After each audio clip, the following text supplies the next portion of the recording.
Hi, everyone. Sean here from Unicorn Ventures, and thank you so much for joining me today. Today, I'm joined by Dickie Currer, also known as the Hype Man, and I'm super excited to have you on board. Hey, Dickie, how you doing? I'm amazed. I think you're the hype man at the moment. The energy's great today. I'm very I don't know excited, what Sean. it is. Maybe it's just hump day, the day of this recording for the week, but I'm feeling really good. Now, for our audience, Dickie is known as the hype man of the Australian tech and startup ecosystem. He's a connector, he's a storyteller, he's a partnerships guru, global citizen, and bidding angel investor for those champions underrepresented at early stage founders. So, for a lot of our audience who are business owners that are perhaps struggling to understand where the next path is or how to break through to the next challenge, Dickie's your guy. So I'm really glad that you guys are listening. Dickie, I got to ask you one question, all right, to kick us off. How does somebody go from an officer cadet for the British Army to becoming the hype man of the tech and startup ecosystem in Australia? A long and curly path, I think, and probably just trying to, I guess, understanding who I am, right? Like that's always been the journey that I feel like I've been on. For me, that's the purpose of life, understanding who you are as a person. I moved to Australia 11 years ago, and like you say, at the time, had a budding career as an officer in the army, and I was actually a lawyer as well, an immigration I and saw that. asylum lawyer. Moved to Australia, couldn't do both of those things. Started picking fruit to get my second year visa, and then I was actually selling solar panels door to door, which I would just not recommend. And I was offered a job by a founder who was bootstrapping the business. I think he was in an incubator accelerator and basically gave me the job as like the first hire without equity. Um, and so that was the start of my startup journey, and then it sort of opened the world up for me into this whole universe. And yeah, I guess I followed, in the army and in law and all the various jobs that I had done. I had the gift of the gab. I had high energy. I had sort of black Labrador energy, And one of my bosses at once telling me that I was good at selling concepts to people and get people excited about concepts, and so just naturally landed into this world as the hype man. Yeah. When we were doing a research about potential guests for the podcast and we came across you, I was one really super excited because I don't think I've seen anyone with as many fingers as many pies as what you currently do. Like you just seem to be everywhere, really well connected and supporting so many people at different stages in their business.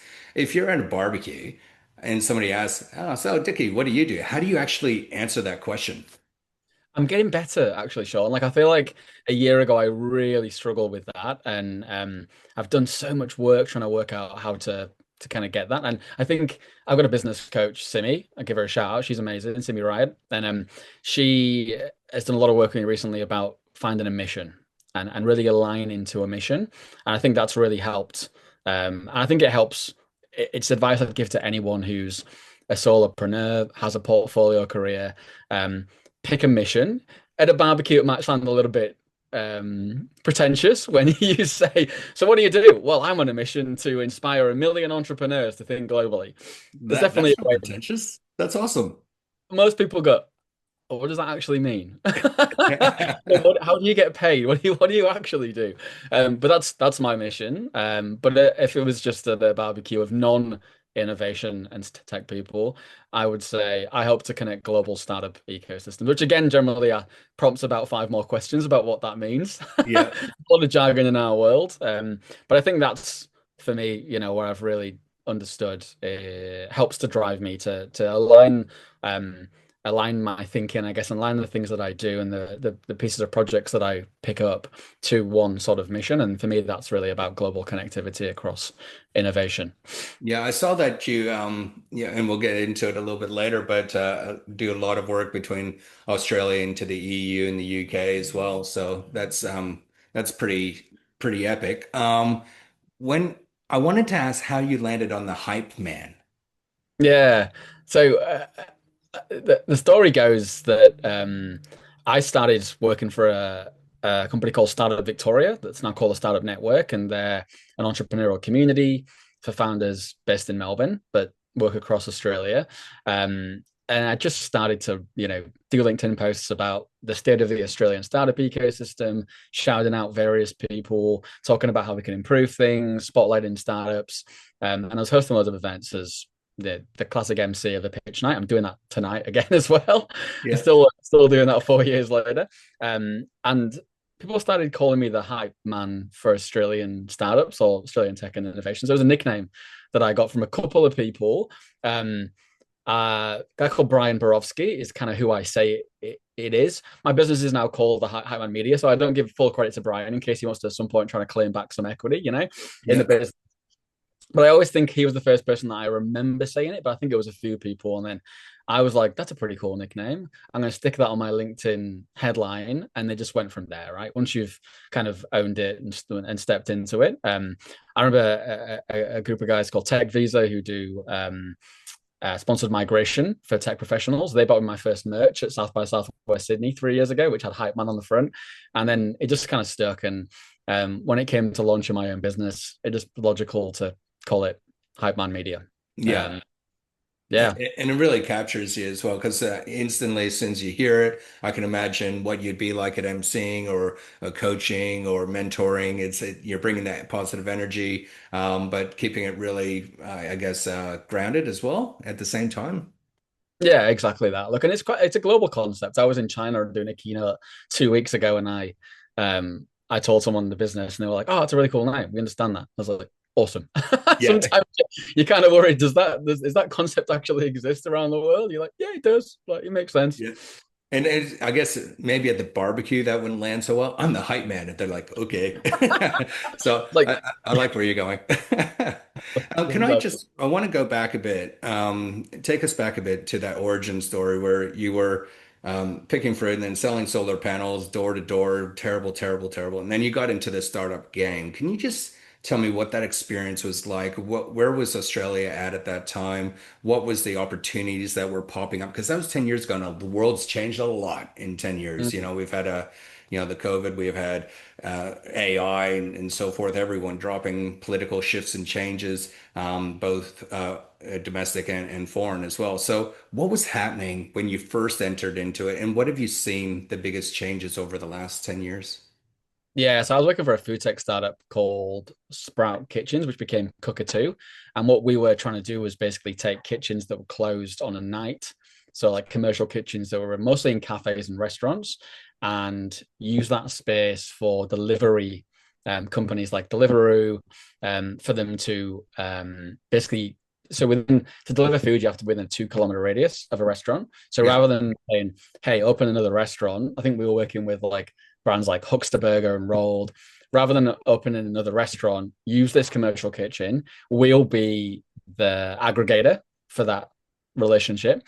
Um, so that was the concept. So I think I was walking around. I was literally again going door to door into cafes, knocking on doors, saying, "Hey," to the cafe owners who were really busy, doing breakfast service. We're like, "Hey, would you like to make money while you sleep?" And they're like, "Yes, Yeah. but what does that actually mean?" You don't And have to do anything. yeah, exactly right. So I tell this story because we had a meeting with McDonald's and they were like, "Oh, we'll never do delivery in Australia." Like, and we're like, "Oh, you do it in Indonesia, you do it in Bali. We'll never do it in Australia." Fast forward, obviously that exists. Yeah. Uber, this is pre-Uber Eats, um, pre-cloud kitchens, dark kitchens, which became a thing. So I guess in terms of that industry, as one example, it was really nascent. And that existed across the whole startup ecosystem, right? Like it was super grassroots. I think there was an enormous interest from the general populace, around startups in that time. It was a very new concept that I guess had come from the US. A lot of excitement, a lot of buzz, a lot of energy, but the infrastructure was really, really early compared to what we see now, especially in the VC ecosystem as well. Yeah. And with the VC ecosystem, what did working in the startups and with founders and so forth encourage you to go to angel investors? What is it that you learned that pushed you in that direction as well? Capital is ultimately everything for Yeah. startups, right? So for me, it's like I will always support ventures that try to bring more capital into the ecosystem. Whatever that looks like, whether that be venture, angel, revenue-based financing, whatever that looks like. It's like this ecosystem doesn't run without money coming in. And that could also just be getting more customers for the startups that exist, right? And letting them kind of grow sustainably and bootstrap. So for me, like I I worked in VC for a little bit and it wasn't for me, but I think I'm supportive of any ventures that kind of bring more capital into the industry because it's so critical. Yeah. I just want to roll back there a little bit because for some of our listeners who are business owners, they may not understand all the different avenues that are available. So you mentioned VC, angel, and revenue-based lending. Yeah. Can you just give us a breakdown of how what each one of those are, what model kind of looks like, and yeah, just a brief description? Yeah, so a VC, I guess, a venture capital firm that would manage funds. So they'll have limited partners that invest in the fund. The venture capital firm manages that fund and then invests into startups. They're looking for higher risk, high return startups, are normally looking for that sort of 1 in 100 that's going to become $1 billion business, and then they can pay back obviously their limited partners, and then they take obviously equity from the startup, so that then that's when they make their money in terms of carry and that exit. Angel investors usually will cut singular checks, so it'll be high net worth individuals. I think that the moment's changing, which is great to see more people actually like myself, maybe who don't come from generational wealth backgrounds, been able to actually invest in startups. And there's a lot more platforms that allow you to do that now. But again, it will used to be angels normally come in very early in that investing piece, but it'd be cutting sort of early checks for entrepreneurs, maybe as part of a syndicate or individually. Would And GoFundMe kind of fall into that kind of category, or yes, that's like collective investing. that's something else in its entirety? Yeah, okay. I don't know what you would technically call that, but I guess so. Yeah, like those sort of, Crowd-based raised, I guess, or something like yeah. that. I guess it's an element of crowdfunding, similar to like Mhm. a something like a virtual as well that exists in terms of Mhm. that. We need to raise 250K, and it can be from 100 people, say, and then revenue-based financing, I'd say, is that sort of companies like Tractor Ventures, Mighty Partners, that will give you will give loans to startups based on the money they're bringing into or they're making. So it's equity free, and obviously you're just paying an interest on the debt. Yeah. Now, I've only known you a short time, but what I have learned about you is, and maybe it's from your sales or your gift of your gab, but you do use this tactic of grabbing people really quickly, and often used through storytelling as well. How important do you think it is for startups to develop their own story, and use that when developing a pitch or building a network and relationships? It's like nearly the most important thing I think that exists. I feel like the world is all storytelling. I generally believe that it's where there's so much attrition in terms of content and brands, and that is your unique advantage, right? That is like your competitive advantage in the marketplace, especially in startups, because you're looking to, depending on what you do, B2B, obviously you're looking for customers. I mean, you're looking for customers B2B or B2C, but if you're selling to businesses, your storytelling of your brand really gets that business on board and excited and converts. If you're a business to consumer audience, your storytelling is going to bring in those customers.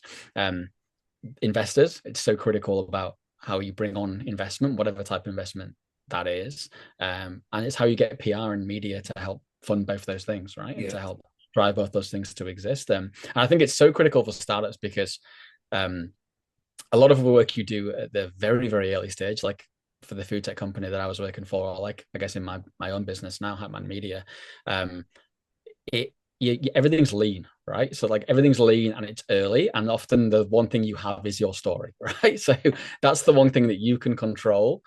It doesn't cost you anything, and is really, yeah, I guess it's like your first best thing that you can put to market. Now, with someone who's involved with as many projects as you are, and a network that's, 10 times my network, and you operate all around the globe. You mentioned before that you yourself have a business coach, and that's helped you develop your brand and your story as well. How important is it, do you think that, business owners do have someone to lean on that doesn't have a bias or invested interest in their business and not family and friends? They're often the worst. Um, how important do you think that is? I would answer that question with a question, which is how important is it to have a therapist in life, right? Like it's the same thing. It's Yeah. like it's basically like, okay, there's someone like you say that's neutral or unbiased to that process that and the conversations that I have with my business coach are pretty similar to what I have with a therapist. A lot of time it's really about like something that I'm struggling with, a block, a concept I'm trying to think about, or work out. So it's almost the same thing, but for my business, it's almost like a therapist for my professional mind. Yeah. If that makes sense. So yeah, I think it's honestly been such a massive game changer for me since I've done that work with it. That's great. You mentioned something before, and I can't help but think that maybe it's got something to do with when you're a lawyer and working in the immigration for UK, but you said anything that brings more capital into the market. And I guess you championing the underrepresented and global founders. What's the tie in there? It seems like this is more than, just a gig for you. You're actually trying to affect real change here. Yeah, I like to think so. I mean, again, like a lot of the work I've been doing in my career journey with my business coach, I think, and also just in the entrepreneurial space in general. Like when I first started working in this space, sort of 4 or 5 years ago, um, I did a lot of questioning about my why and my purpose. Like once you start talking on podcasts and panels, and you start, storytelling about yourself to inspire others, and um, you're naturally just constantly reflecting like Mm. 24/7. And so for me, a lot of that time and that journey has really been about my why, and also like why am I here? Why do I exist? What is the purpose of humanity, right? And so, and what can I do that's gonna um, leave the world in a more positive place than um, I guess it started when I existed. So what is my kind of impact I can leave on the world? And so for me, entering into this world, I sort of noticed yeah, there is, there's shocking statistics around diversity for funding. And if you're aware of, I No, think this, no, please share. oh, it's hard to know which one to believe, but at the moment, it's somewhere between zero point 0.6 and 2%. So pretty similar figure of venture capital funding goes to female founded startups in Australia. Um, Really? Wow. but insanely low. And that's just one diversity arc, which I think there's problems in. There's problems in funded people of color. There's problems in migrant entrepreneurs. There's so many different things that exist. I myself, I'm a straight white male, but I grew up from a single parent background in a working class village, right? So I had a single mum growing up. So I can somewhat relate at least to the problems of not having stability or security growing up, or safety. So for me, it was understanding kind of that piece and sort of noticing there's this gap and this kind of I guess change that needs to happen, and finding my way to do that. Recently, so I do a lot of work across all those sort of diversity metric spaces where I can. Obviously, it's about running my own business as well and trying to get across everything. But I feel like the last sort of year or two, it's for me, it's really been about that global piece as I've started to travel a lot, and we can talk about this. But I I think like cultural collaboration and the understanding around what that means is really kind of my purpose in the world. Um, so yeah, that's been critical, I guess, for me. And so going back to your question around that importance of bringing in capital and where that goes, for me, um, that's the mission, right? It's like, how do we actually do that ethically? That Yeah. we invest in the right people, we invest in the right things, and we build a world that we want to actually live in. That statistic astounded me, and I have a very similar background to you, although I was in Canada. But the same. And my wife, she's a business owner as well. And in my experience, all the women in my life have been far more organized. They're creative. They've got great ideas, and they have a structure, and they're just going for it. I would have thought that statistic should be way higher. But I guess it's who's controlling the funds, who's been sitting at the table, who's been controlling people who sit at the table as well. So that's I'm so pleased to hear that you're doing not only that, but for all the other sub segments out there for people around the world. At the time this recording, you're about to go off and travel again. Where do you find yourself spending the most amount of time at the moment? Are you getting across the whole globe, or is it any particular areas? Yeah, so for context, I live in Melbourne, Australia, but I've probably spent about 4 months here in the last 18 months. So I started my business, yeah, 18 months ago, and the premise was to be that global connector. Um, Spending 2 or 3 years in Australia and seeing the growth of the Australian startup ecosystem, I realized that the future really is about how we can connect more outside the world.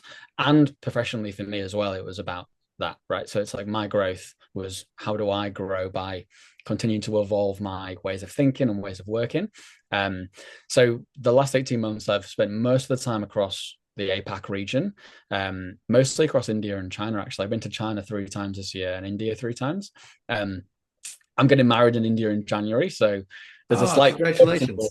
thank you. There's a slight personal interest in that one, but it's also, I do a lot of work over there as well because I think the main reason for that is in APAC is because it is geographically our closest ally, but also I think there's actually the most potential growth there. We're talking about Asia being a region that's got 5 billion people and arguably the biggest emerging middle class that exists, and therefore the opportunity is absolutely enormous. And you see the Australian government now putting a lot of work into collaborate opportunities with India and China and Singapore, Malaysia, Indonesia, you name it, Vietnam.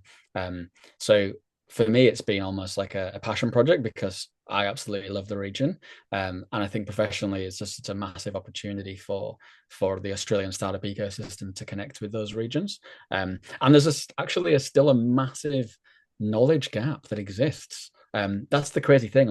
So this year I've spent about 3 months in India, and I'm going over there on Sunday again for 3 months, which includes the wedding and loads of different other bits and bobs for work. But I come back and I talk about it with people, and it just really makes me realize the enormous knowledge gap that exists across both countries, right? And so there's an enormous opportunity there to be almost a cultural translator between Absolutely. Australia and that region. Yeah, I think about I've had three businesses in the past where and currently where we source materials from India, from China, and so forth. But beyond Alibaba, like I actually don't know much about what sort of opportunities there are. So that sounds like a tremendous opportunity. What's some advice that you would give to a business owner that in Australia at the moment that was considering moving in or start establishing those connections and relationships with India and China? You have to go there. I think that's the number one thing is just go there. I feel like instantly. So I went to China in March for the first time. I'd been doing work with a couple of Chinese organizations to help Australian startups scale into China without actually having been to mainland China. And just going there for within the first week, I was like, myths that I had in my mind had been debunked. Like I understood a lot more about the energy, the pace, the opportunity, the scale. So I don't think you can work internationally across international borders without having actually even been to the place because there's a huge element around understanding why something is like it is or why the ways of working are like they are or and a big part of that is just actually being within that space and seeing it for yourself, right? So that would be the first thing, and then I just think curiosity and is a huge part. I think so. The big mission that we're on at Highman Media is to do the work that you were just talking about, right? It's to educate the global audience that we have, which naturally is sort of skewed in Australia at the moment, and maybe the US and Europe, but to educate that global audience around what actually happens across the rest of the world. That's the That's mission that yeah. we're on. And so a lot of that time it's just about being curious. But working in Australia, you engage with entrepreneurs, founders, business owners here, and there's a one-track mind around the US and then potentially the UK and Europe as being the markets to collaborate with or scale to, and it absolutely makes sense, right? Like we look the same, we sound the same. There's lots of shared kind of culture, but often entrepreneurs don't even consider other places before they start to do that. So that's what I'd say as well, is just about, I guess, being curious and looking beyond the obvious. India, China, Southeast Asia are almost on the same time zones as Australia, and they're a lot closer. And it might feel like they're a bit more alien at times, but the growth opportunities are there, and the pathways to collaboration are just so enormous that yeah, I think be curious and look for those. I love that. That's great.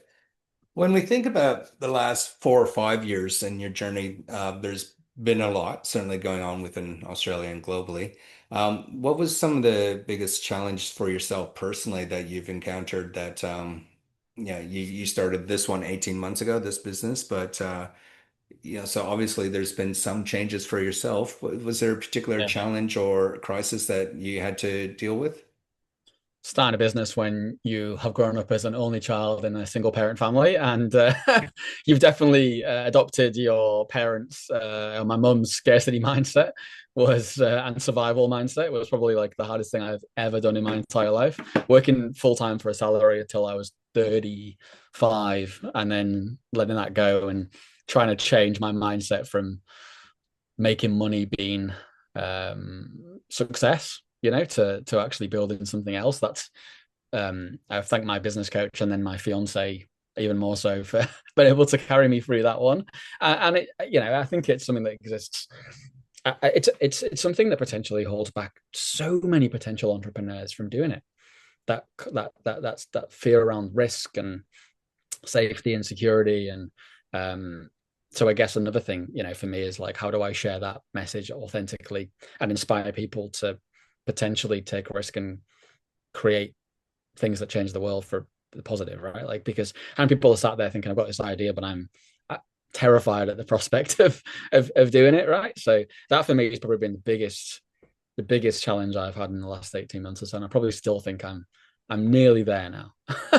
Right. Like after like year one of running the business full time, I'm nearly at the point where I can comfortably say that like I don't freak out about not making a salary anymore. There's definitely days where I see jobs pop up and I'm like, should I apply for that? Because it would be a lot easier than what I currently do. but I hold on. And I guess in terms of the industry, it's I think what I've seen in terms of a change in the last 2 or 3 years has been it is a little bit harder to get money, to get spend, working in the partnerships space, which we kind of all do really, like Mhm. we're all reliant on Australia's got a huge B2B culture with startups. So we're all relying on sort of that big customer partnership sort of profile. It is harder because there is less money flooding around. There's a higher need for justification of that money or return on investment. So I think I've noticed that has been a big challenge to overcome. But I also think that's just the evolution of business, right? It's like that's just how it works.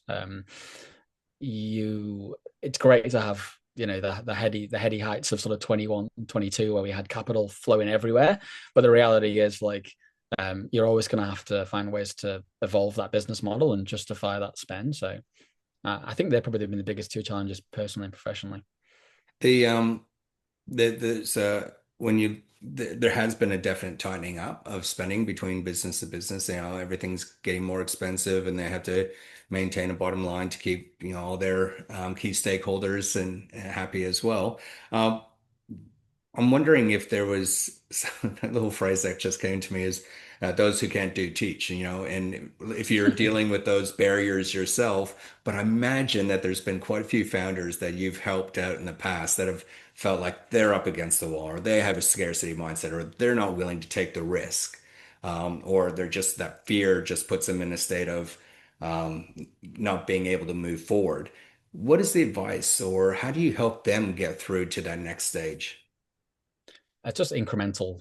change, I think, isn't it? Like, and I think I know I was I feel like if you're a founder that doesn't have imposter syndrome, then my word, like I would you're gonna be a billionaire, right? Because I just feel like that's just a constant. People think that I'm the most confident person they've met quite regularly, and I'm like every day there's like a little person inside of me telling me, I'm rubbish at what I do and I could do better. And we've all got that, right? Every one of us has got that.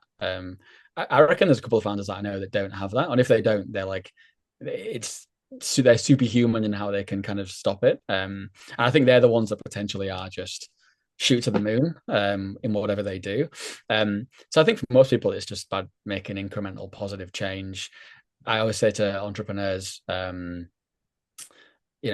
can you really supercharge and really like um, enjoy the wins, really, really, really enjoy the wins, but mitigate the losses Mm. as much as you can emotionally, right? If you can find that balance in life, and that's just living life regardless of being an entrepreneur or not. I think that's the meaning of life for me. It's like celebrating the awesome things that you do and keeping going when it gets hard. But failure is going to happen, and it's cliche, but it is a learning journey, right? And you have to laugh those failures off. So um, I think, and I also think you're probably further ahead than you think you are.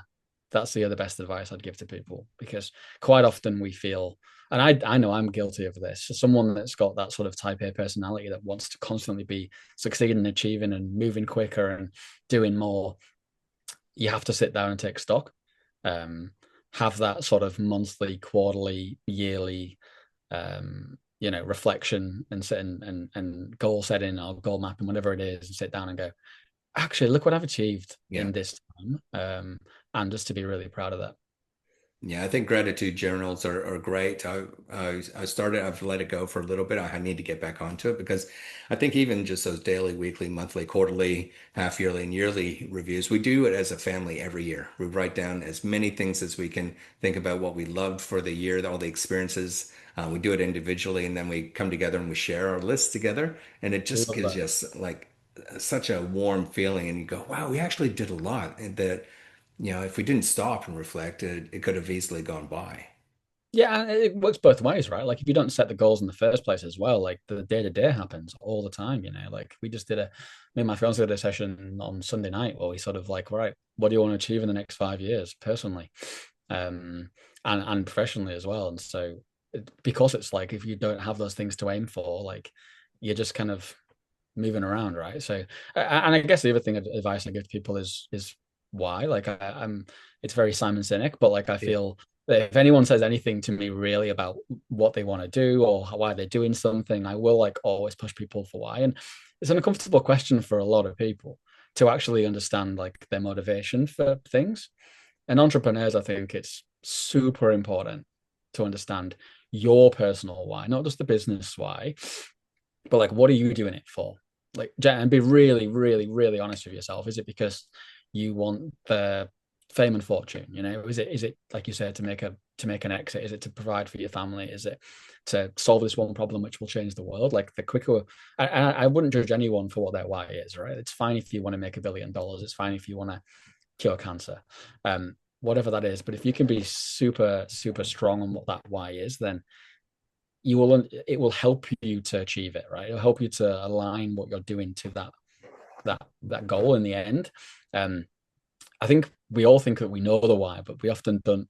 We lie to ourselves what it actually is, because we like to think it's something different. So a lot of the work I do where I'm coaching is really that, is really kind of making people to look at themselves honestly in the mirror and say, what is their motivation? Yeah, it's so important because ideas are a dime a dozen. And just because you have a great idea or what you believe a great idea, soon as the rubber hits the road and you get to your first full stop, if you don't have a strong why, you could just let it go and it won't carry you through. Is there any other advice out there that you hear is commonly given to founders that you actually don't agree with? Oh, that's a hard question. There's so much. Around storytelling, pitching, all that sort of stuff. Like I feel like people have their own ways of receiving information.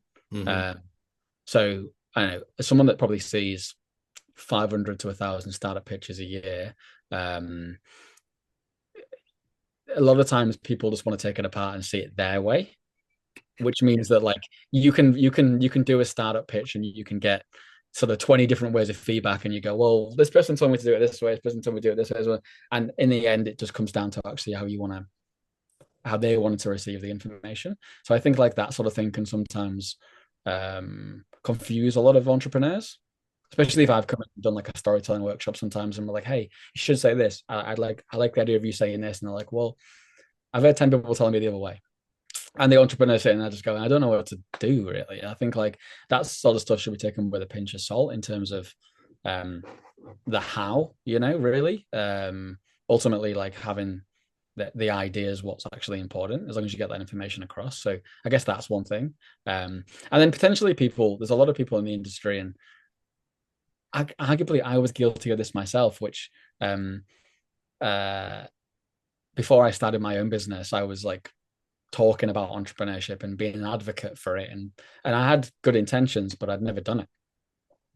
That's the reality. Was I'd always worked for someone, and I always had a little bit of security and safety, and so I would always kind of say to take with a pinch of salt. I feel like it's not until you've been in that and felt what that feels like to not know where the next contract's coming from, or to have um, to motivate yourself in the morning when you don't feel particularly like you're getting somewhere, or to have that little voice kind of take over. So I guess it's just taking a pinch of salt with people who ecosystem builders and enablers, and there's some incredible people in that space that have the best of intentions, but if they haven't actually done the journey themselves, to take that information that they provide with a pinch of salt as well. Yeah.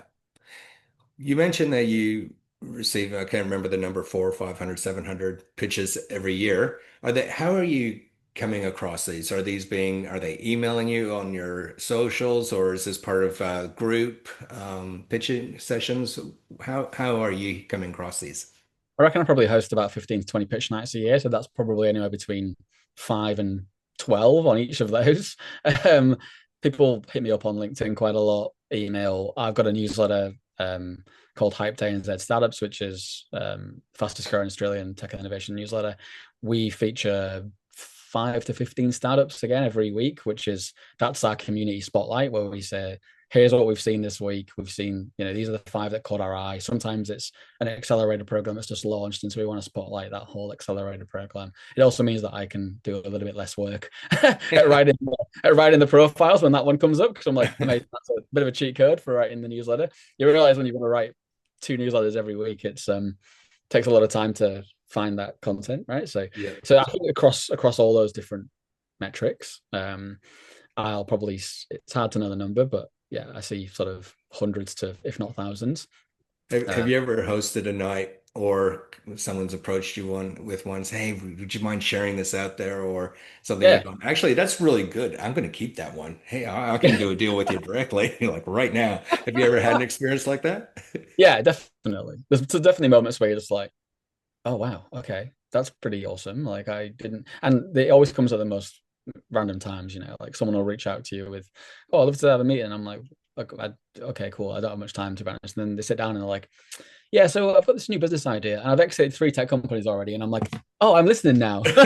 Like, Hello. interesting. Okay, cool. But yes and no. But then again, it's for me, it's about what the why for me, right? There's no I don't like the concept of gatekeeping really in any different way, whether it's like with information or equity or whatever that looks like. I don't particularly believe in that too much. So Hmm. the rising tide lifts all boats, right? So ultimately, when it comes to this industry, that's never been more accurate. Um, so yeah, there's moments where I might be a little bit more like inclined to talk, but I'll still probably do that sort of showcase piece as well. Yeah. With some of our business listeners, business professional owners and founders, they may have an idea, and they're going to be looking to get funding either through one of the sources that we've already discussed, but they're working on their pitch. Can you give them some guidance as to what makes a great pitch? Yeah, personality. authenticity, not lying about what you can and can't do. That's a big one. It's about getting people excited, but it's about also having some substance to it, right? So again, working out what the why is, what the purpose is, and thinking optimistically, but with a little bit of realism in there, right? I see pictures of people, they've not thought big enough, or exciting enough, which is a bit of a red flag. Um, I want to see people come on stage and say things like, I'm on a mission to change this industry. Yeah. Like, it's something that, it's bigger than just I'm building a business. It's like about actually what they're trying to achieve. I've seen people who just tell me they're gonna, get a $20 billion total addressable market like industry with their startup, and I'm like, that's just not realistic. Like there's a balance between optimism and realism, I think, which is really important. Telling human stories, I think, is a huge one. If your product or service, whatever it looks like, affects humans, which it nearly always does, right? But if that's a health tech startup or a productivity startup, it doesn't really matter. Mm. It's going to be used by a human. So telling those human stories, I think, is something I'd recommend people do. It's really, really impactful. Yeah, I think they're probably the main things that come to mind. You mentioned a red flag of people not thinking big enough. Is Mm. there any other diagnostic question that you would ask a founder? Like, what's your silver bullet go-to question that kind of will peel back the onion and show you what type of person they are and their why? Is there a particular question you would like to ask? I'm very human driven when it comes to making decisions. And so I think that might just come about from my disparate kind of career background and potentially always working in relationship focused jobs, right? So if I'm investing in anyone, I'm not really looking that much at the numbers. I'm kind of trying to understand the human that's behind it because they're the one that's going to run the business, right? So for me, my questions are probably more about that person's motivations, that person's sort of why that person. I almost feel a little bit. Sometimes it can put me off a little bit if people are too focused on their business. Like because I can think, okay, there's potentially they're gonna fall down, they're gonna burn themselves out, or there's a lack of kind of like maybe emotional intelligence or whatever that looks like. So for me, I would generally ask people about them Yep. generally and try to get to know them a lot more than just their business. Because I think that's for me, that's how I read opportunities is reading people. Yeah, so for me, that can often be a tough one for entrepreneurs actually, Yeah. because they come to a business meeting and it's like, I've got all my numbers set, right? I've got all my numbers, and I'm just like, so tell me about you. Like what? So the question I always ask in interviews, if I'm ever interviewing staff, is, what's the greatest thing you've ever achieved? Oh, wow. Um, because it's so open ended that it gives you a read on what people value. So if people say like, oh, it's when I did X, Y, Z in my job, I'm like, okay, cool. So like that for you means the most important thing in your life. Or if it's, having my son or getting married, it's like you're very family focused. Or if it's I've been to 70 countries in the world, then you're like, cool, that's what you're motivated. So like questions like that for me is kind of what I normally ask entrepreneurs too. Yeah, Uh, I love that one. That's mine was building the family. That was my first go-to.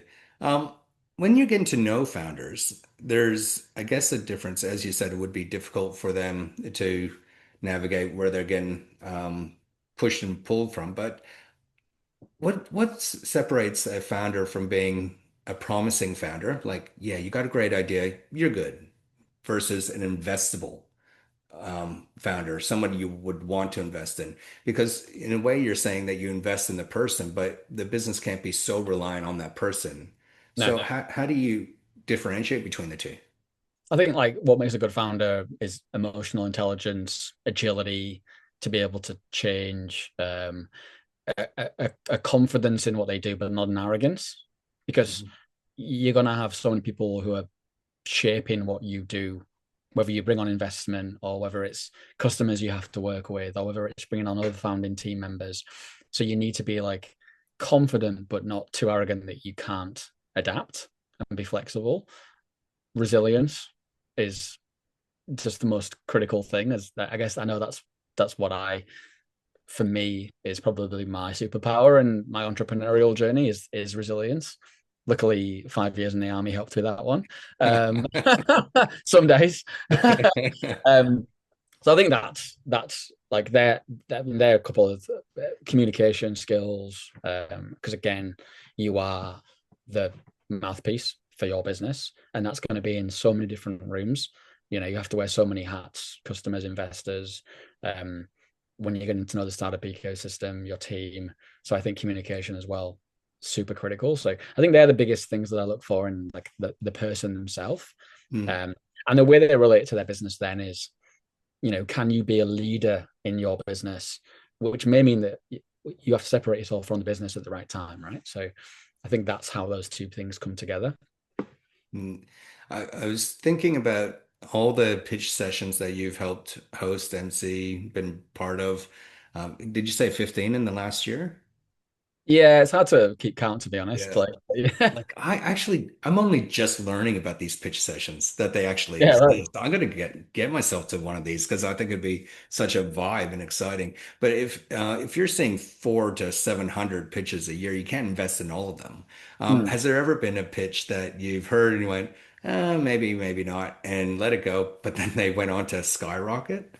Yeah, I'm always talking about an amazing founder called Grace Brown. Like she feels like there's a couple, but like she always comes to mind. Sort of 3 or 4 years ago, we had a female founder pitch night with us with Santa Victoria, and um, she came to. So we have like a during that time I was part of the organizing process as well, and so we'd have like applications. Then we'd go through the applications and shortlist them. Then the shortlisted founders would come and do their pitch, and then we choose like the top four, right? And I think we shortlisted her to the last 10. She came and pitched, and we picked the first three. And there was a fourth spot available, and we sort of all argued about it. But she basically creates robots. The business is called Andromeda, and she creates. I forgot what the name of the robot is now, but she's got it's Abby. She's got a robot called Abby, which basically goes into aged care centers and helps to communicate and engage elderly people. And I fought for her to get her in the top four. So we'd pitch because I was like, robots are cool. People will love seeing the robots. It'll be awesome. Um, so she pitched that day. Fast forward, 3 years, she just raised 100 mil. And yeah, so now like the company's just going absolutely gun nuts. So yeah, I'm just watching her thinking like this is incredible, but like I I love what she was doing, but I didn't think of it as being investable at that very early stage. I don't think I had the chance to invest, to be honest. I don't know Yeah. if she opened up to a round at that point or what she was doing. Um, but I don't think, yeah, I just didn't even think about the concept of investing in a robot for, it felt so disruptive that it felt Too like one of the, disruptive, too that step too yeah, far. Yeah. yeah, it's kind of like, wow, are we ready for this as a society? Like I don't know if we are. And but I remember championing her, and I see her all the time, probably like once a quarter at various things. And I always just say to her, I'm like, you're gonna be the one that I look back on in sort of 10 years and be like, oh, I was there when she was started, That like is sort of like that awesome. startup uncle, but there's been so many, I think, across this time that I never think, for me, I never sit there and think, oh, what a shame I didn't invest in that person. I very rarely feel like that. It's more a feeling of like pride to have even been around someone at that stage To and be maybe in the had room. the tiniest bit of impact to help support that journey. Then for me, that's I don't I'm probably the worst. Why I only worked in VC for about 6 months is because I'm probably the worst, the least driven by money investor you'll ever meet, basically, which is like for me, it's like I don't really think about the money as being the outcome. So Yeah. um so yeah, I think there's loads of those moments, but it's just an honor to see them shine. So for those people that might be listening that have an idea that they're looking and want to get involved in one of these pitch nights, walk me through the process. So you start with 20, you go down 10, down to the bottom four, and is there like a winner? What happens like from there on? Are they pitching to actually raise an amount? Is the judging panel the people that are funding it, or do they what happens? there's just there's so many different variations. There's some which will be open to anyone. Sometimes it's industry specific. Like tonight, I'm hosting the University of Melbourne's Master of Entrepreneurship pitch showcase, and that's focused on the students that were taking part in that program. They've built businesses as part of their masters, and so we're showcasing them tonight with the Wade Institute of Entrepreneurship.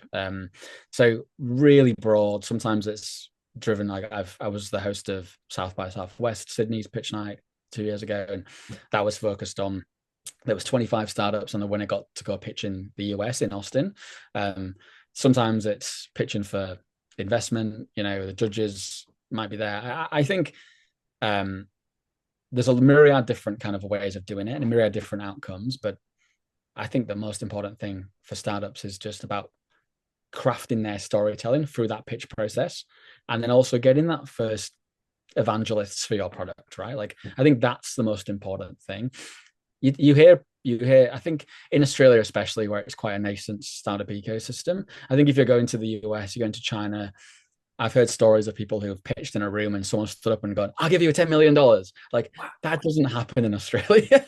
No, we have tall poppy syndrome that prevents that. Yes, right. So I think like for anyone looking to get involved, like look at, like, just start Googling what things happen in your local ecosystem, your local city, country, whatever that is. Start applying for things if you've got an idea. Sometimes I hosted an open pitch session in March that my business hosted. It's actually our first ever live event, and that was like an open mic night for ideas. So we had people who were like not even started, just got up on stage and said, "Here's my idea," and it was such an awesome event because like it wasn't just your classic like B2B SaaS tech startup. It was people who, like, I got a friend of mine, Jess, who was doing a keynote at a conference, and she wanted to like test it out on people, so she stood up and did that, and so it was super broad. So get yourself into rooms like that and just start talking about what you're doing. I don't know if we have one in Central Coast of New South Wales where I am, but if we don't, I think I'm going to start one. I Dude, think I'll come and host it with you. Let's do it. That was that such a sounds fun awesome. night because it was just like people were just and the audience was just like so supportive. Like, and I think for me that's what pitching's really really about. There's some pitches that there's obviously outcomes and prizes and winners, and but it's just really about crafting your story, getting confident with telling that, because as an entrepreneur, like, you walk into the room and you're telling that story to 100 people, right? Like in a networking room, whether that's in a 10-second pitch at a barbecue like we were talking about earlier, or whether that's like having a 20-minute conversation with a potential investor. Like, so the quicker you can tell that story and you can understand the nuance to how to tell it to a big audience, how to tell it to one person, how to grab that person's attention when you might be in like a networking event, how you can craft it to someone that's got this sort of, and this is what storytelling is, right? It's like, this person probably needs to receive the information this way, this person's got to receive it in this way, and so pitching on stage is just another extension of building that muscle. Yeah. I was I guess it would take a lot of courage as well, because one of the things I hear when I've talked to people about, this podcast or sharing of ideas and so forth, they go, "Oh, what if someone takes it?" Or, "What are you worried about? Aren't you worried about someone else just running with it?" It's kind of like, well, no. There's that book, Yeah. Big Magic, I quite like. Yeah, that talks about this theory as well. I'd rather have the conversation and get ideation flowing and Yeah. creativity and supporting each other and growing off each ideas. So some of the people that I've worked with in the past where I thought they might have been a potential competitor, we actually became collaborators simply by just opening up the conversation. Dude, that's it. It's about the idea and the execution, right? Like, anyone, like, if you've got an idea, I would guarantee 99.9% certainty that it's already in the universe. Someone's already thinking about it, right? Look at like the invention of the light bulb, right? Like, there's some, I've read some reports and kind of research that suggests that at that time when Edison created the light bulb, there was another 40 people around the world doing the same thing, right? All across the world. It just happens that he got to market first, arguably, and branded it and told that story better, right? For Yeah. a Western lens as well. But probably different story if you ask the story in China or in the East, which is something I'm learning more and more as I live between both of those worlds, right? Like how we see the world, and how kind of it's shaped by where we are. So yeah, I think like that's it's execution, it's not the idea. And you're right, like pitching, and I think getting I do a lot of MCing, obviously, and I do a lot of talking in general, but switching from MC into then talking about my business on stage was so much more terrifying Yeah. when you're actually like putting out your vulnerability there rather Yeah. than just like being a facilitator, basically, which is what you are as an MC. When you're actually the one that's showing your vulnerability and going, hey, this is what I do. I remember the first couple of times I was like, oh, this is awful.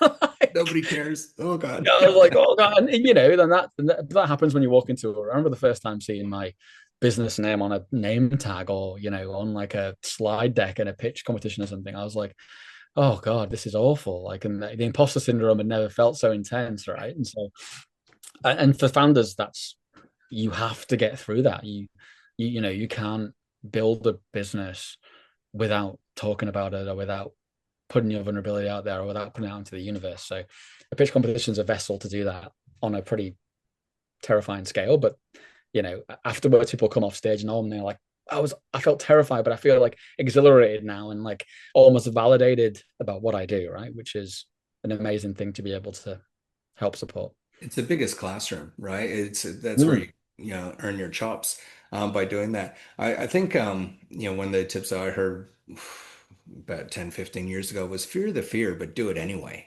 You know, Yeah. just recognize that it's there, but don't let that stop you from taking that step forward because it's the momentum of doing little things that will actually just catapult you so much faster. If you just sit there and just feel the fear and just don't do anything, you'll never get anywhere. So one of the biggest narrative arcs that I talk about online and in person is um, I grew up with a public speaking fear. I was terrified of it. Like I used to, Really? yeah, I used to skip lectures at university, like workshops, if there was an element of talking in them, even if it was 10 people. And it wasn't until I sort of moved to Australia, um, sort of started, I was working for an entertainment company for a bit and I had to do um, like host like mini golf tournaments and stuff. So I was like on the microphone, like getting the audience like hyped up, and I was like, oh, I quite like this. And then I started doing startup pitch competitions, and it was like, okay. And then like I always was scared, you know, I always had that fear there, but it was like, and this is what I talked about earlier, incremental steps, right? It's like I started to realize that like, oh, I just used the last thing I did to be like, if you could do that last one, you can do this one, right? And you just like you use that past experience to, I guess, justify that you can do the next piece, and then slowly just keeping on growing. A friend of mine recently asked me, "Do you ever stop being, you know, scared?" And it's like, no, you don't. Like you just find out how you channel that, and you build the muscle so you're better at it, but you you channel the fear, right? Like like I said earlier, I did a keynote in China 2 weeks ago to I don't know how big the audience was, but the conference had 40,000 people. And the screen was 66 meters wide. What? You've never seen the size screen like this in your life, right?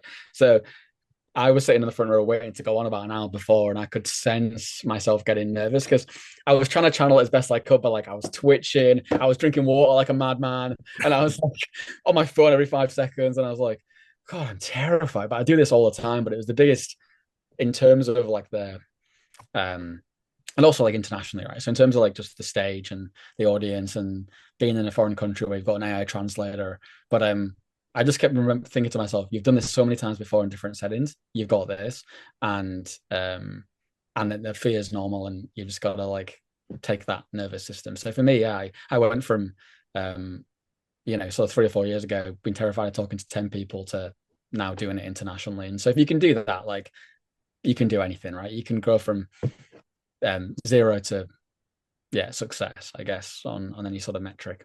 Look, it's not a natural thing to do, and I commend you on doing that. That's incredible.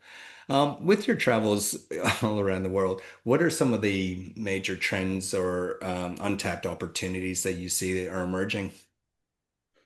Well, I think the biggest thing, so during this keynote in China, and this is quite conceptual, I know, but um, we can go a bit more micro after this. I say this, but the what I really told people on the stage on that day was that across the world now we're working on the same problems.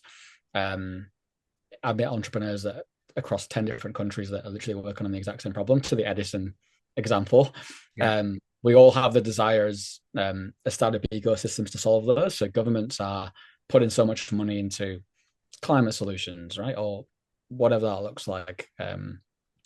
And ecosystems are sort of wrapping around people to support those, but we're all working in echo chambers to do that. So like I think for me, like the biggest thing I've noticed in terms of trends is that like I'm seeing the same problem space, the same intention space, but the lack of infrastructure to actually connect the dots across international borders. That's probably the biggest. I generally think that is the biggest thing in the way of the utopian future that we all kind of want to live in. And that might be across a cultural border, a physical border, or a geopolitical border, which is something that's becoming more and more obvious now. But I think that's the thing that I noticed the most. Yeah, cool. I I can't imagine what you're seeing in all the different cultures, but because I was wondering if they would actually all be focusing on the same thing. But it's great to see that they are. And it kind of reminds you, as big as the world is, how connected we all are.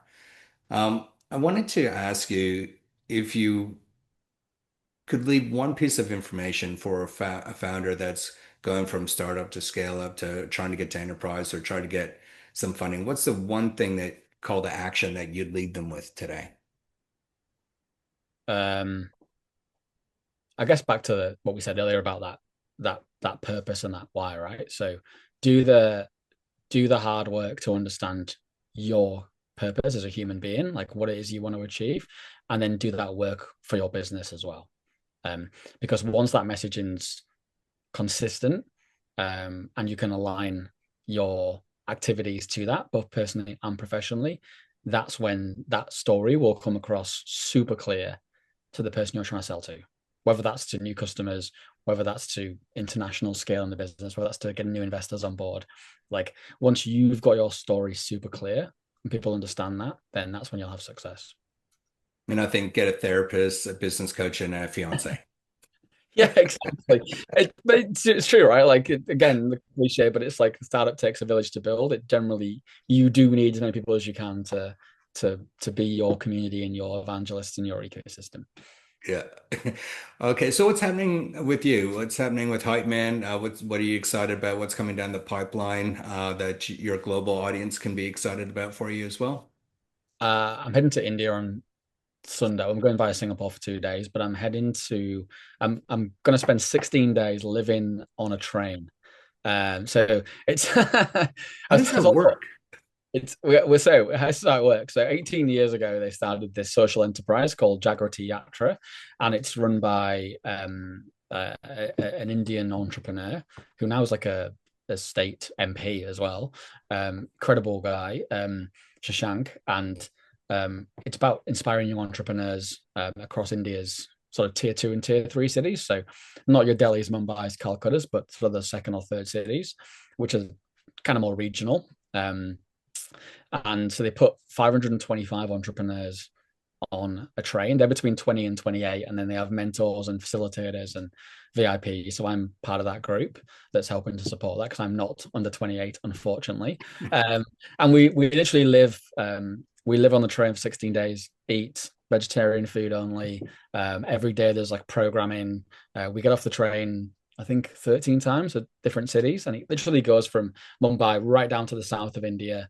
So it's like tropical weather, back up to the north where it's pretty cold in the next couple of weeks. So I've currently packing like it's a nightmare to pack for. But we're visiting the Indian Space Organization in Bangalore, which is going to be incredible. There's rumors we might be able to go meet the president of India at his have an address from him at the governor's headquarters in Delhi, and so it's an enormous undertaking. And they literally buy a train to do this across the country. So yes, I'm taking part in that. That's currently like my sole focus. I've got 3 events this week that where I'm either emceeing or hosting, and it's kind of hard not to just be thinking about this train journey because in literally a week's time, I'm going to be living on this train for 16 days, and there's going to be a lot of challenges, I think, with that. But I'm super excited.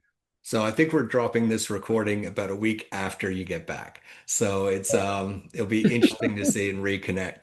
Um, Dickie, we're going to finish off the podcast and we're starting to do this tradition, and it's idea of the AI idea of the day. So, with your angel investor hat on, I'd like you to think about today's topic is actually called Past Forward. I love that name, AI. And essentially, what it is, it's a time capsule of memories that is an AI version of yourself or a family loved one. I actually had this idea about 2 years ago, and I was calling it Legacy AI. Oh, But I like that. yeah, and I like Legacy because for me, I was imagining myself standing at the kitchen and going, "Oh, I'm going to make my bolognese," but my mom made the best bolognese. Unfortunately, she's no longer with us. But wouldn't it be great if we had a hologram or even just a laptop where I could just press play and she's there and she goes, "Hey Sean, how are you?" And it's like, "Hey Mom, just want to get that recipe for the spaghetti bolognese you used to do. I'm pretty sure you used to put in nutmeg, but I can't remember." Well, Sean, and I love that. I did see in Hawaii at the Pearl Harbor Memorial, they did something similar with the soldiers Oh, there that people could talk to and what was it like and so forth. And I just think there's something really powerful for that. I But agree. this one's Pass Forward AI. It's about a time capsule and you set it, and it's for 10 years, 20 years, 50 years, and it's for your future generations, your kids, grandkids. What do you think? Good idea, bad idea? What do you think? I think it's a great idea. It's very Black Mirror. I feel like they've got something similar in one of the episodes. I don't know if you're going to get copyright or trademark infringements for pulling, if you ever land on this one. But I think, I can't again, remember the Black Mirror episode. I love Black Mirror though. same. When you said this, I'm thinking like I can visualize it. Maybe it's just such a great idea that I can visualize it already, or maybe I've seen it on TV. But then again, like we said, Sean, it's idea, not execution, right? So Yeah. execution, not idea. Sorry. So, um, I I think it's cool. I like it. I don't know. There's a little bit. I think like the way we have memories now, doesn't really serve us, right? Like I don't think the way we think about things and remember things and the way we kind of consume and maintain information could be better. I guess my worry is a little bit around like I don't know. I'm very like um analog. Yeah. The way yeah, like this is what I felt like a fraud when I first started working in the tech industry because I was like, I'm the least techie person ever.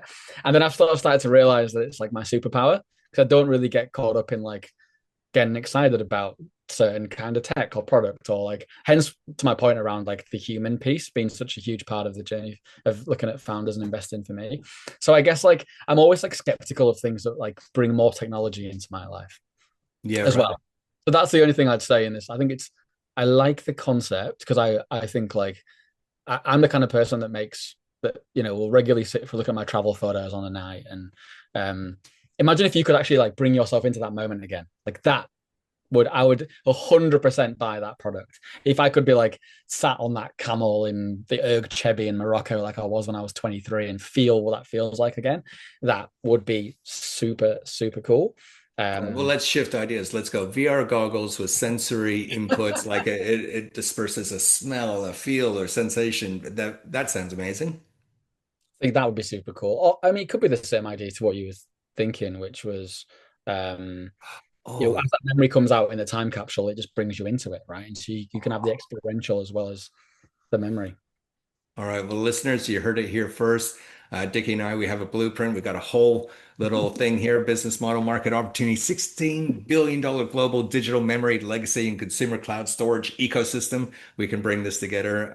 Yeah, excellent. I'm Dickie, in. thank you so much for your time today. It's been such a pleasure spending time with you, and I wish you all the safest travels over in India as you spend 16 days with over 500 other entrepreneurs. Please document it. I will be following on Instagram, and I'm sure the listeners will. You'll be back, and they'll jump in and have a look at your journey as well. Really appreciate your time today. Thank you. It was awesome. Cool. All right. Well, we'll catch up when you're back. And for those listening, thank you very much for joining us today. And we look forward to seeing you on the next episode of Unicorn Ventures. All the best. Bye.